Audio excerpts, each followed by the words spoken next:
हाय दोस्तों, आप सभी का स्वागत है। और आज हम पढ़ेंगे एट के बारे में, जो कि प्रीपोजिशन है और इसका उपयोग इंग्लिश स्पीकिंग एंड ग्रामर में बहुत ही ज़्यादा इम्पोर्टेंट है। तो सबसे पहले देखते हैं समरी में कि इसके उपयोग होता कहाँ कहाँ है।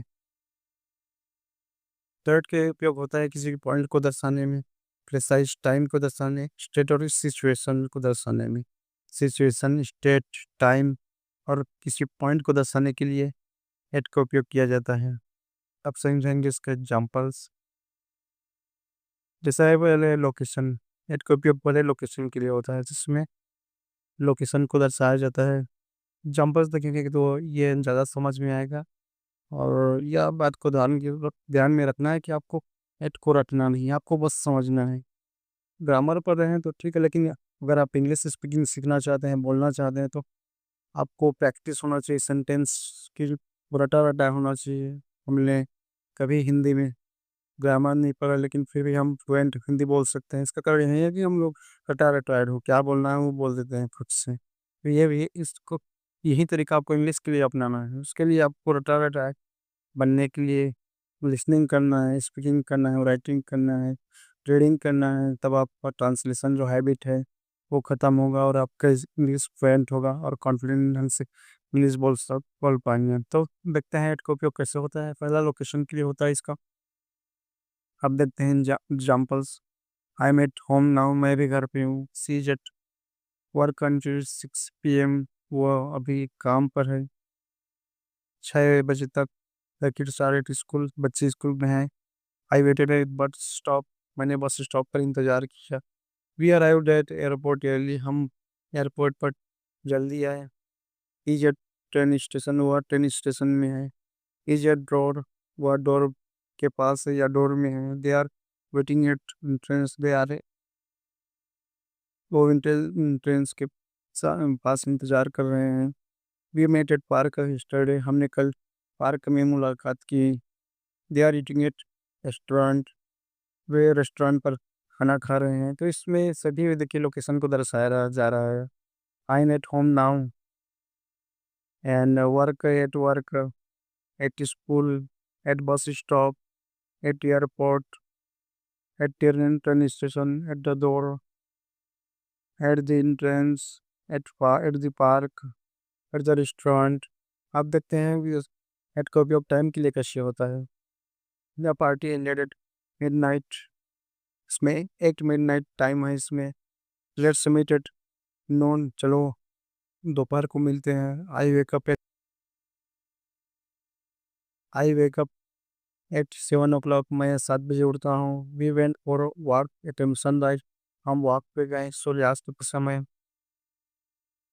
सनराइज के समय, सूर्योदय के समय।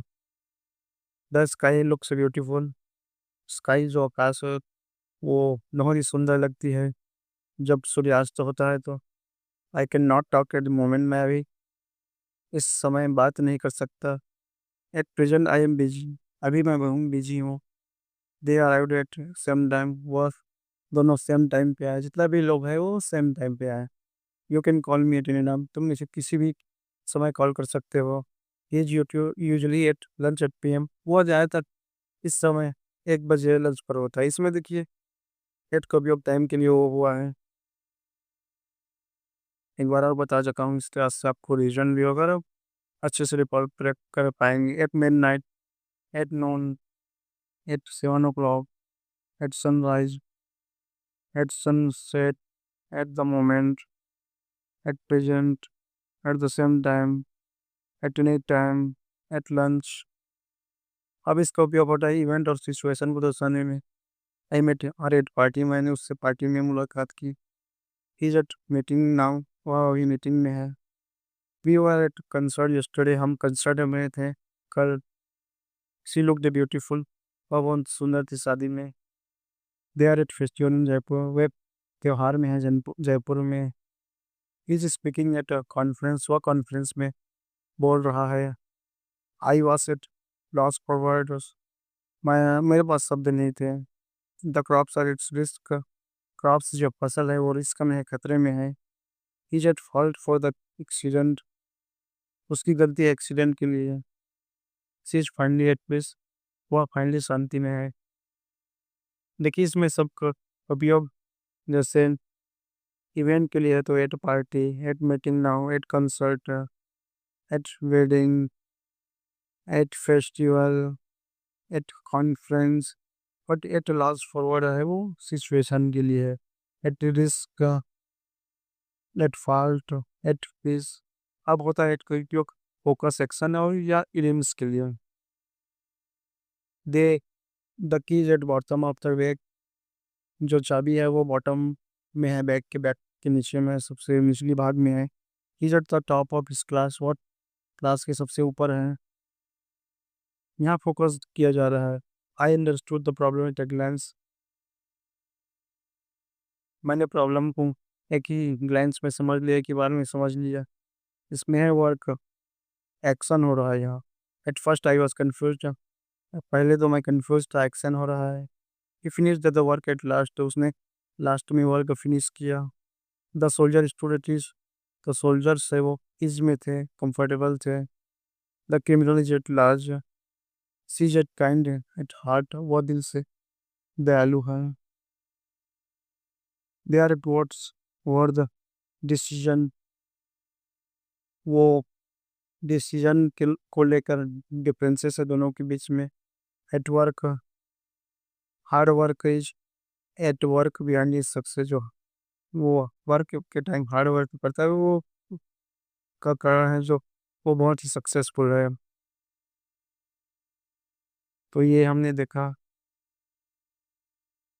एट का यूज़, जो कि होता है लोकेशन को दर्शाने के लिए, टाइम को दर्शाने के लिए,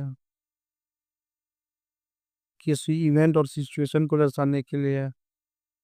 एट फॉर फोकस, एक्शन और लिम्स के लिए होता है। स्पेसिफिक पॉइंट, टाइम, स्टेट और सिचुएशन को दर्शाने के लिए एट का उपयोग किया जाता है। और इसको आपको रीडिंग, लिसनिंग, जो मैं स्ट्रेटजी बताया हूँ, इसके द्वारा ही समझना है। आप इसको रट नहीं सकते, आपको इसको पढ़ के पढ़ना है, बार बार सुनना है, लिखना है और बोलना है, तो इससे ऑटोमेटिकली आपको याद हो जाएगा। अब ग्रामर को नहीं रखना है, सेंटेंस को जो आपको याद हो जाएगा तो आप फ्लुएंटली बोल पाएंगे। और इससे अपनी जो ट्रांसलेट करने की हैबिट है ना, वो भी दूर हो जाएगी। और आपके लिए एक्सरसाइज है कि जो भी मैं एक कई यूसेस पढ़ाया हूँ, बताया हूँ, उससे आपको सेंटेंस बनाना है, कमेंट बॉक्स में कमेंट करना है। मैं आपका कमेंट देखूंगा, अगर सही है तो रिप्लाई दूंगा, गलत है तो उसको सही करके बताऊंगा। एंड आज के लिए इतना ही था। कल मैं कुछ और वीडियो लाऊंगा, जैसे वेकेबलरी है या ग्रामर के लिए। और धन्यवाद।